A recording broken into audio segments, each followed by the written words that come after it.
We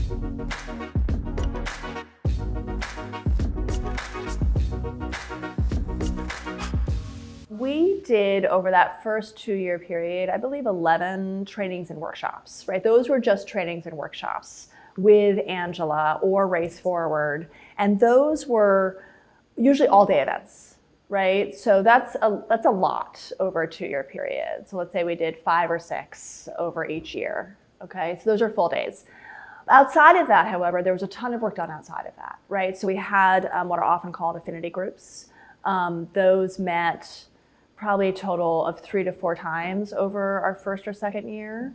And then there was a whole lot of just conversation with teams, because there was team-based learning. And then there was conversations between supervisors and their staff. So to answer your question, per week on average over a 2-year period, I mean, it was probably, I don't want to, I guess I hesitate to give a concrete number. You can give a range. Yeah, it was probably per week, some weeks when we had a training, it was, a day or 2, which is significant. Other weeks when it was more kind of the general learning and skill building at the organization level or the team level was probably, a couple hours a week, I would say.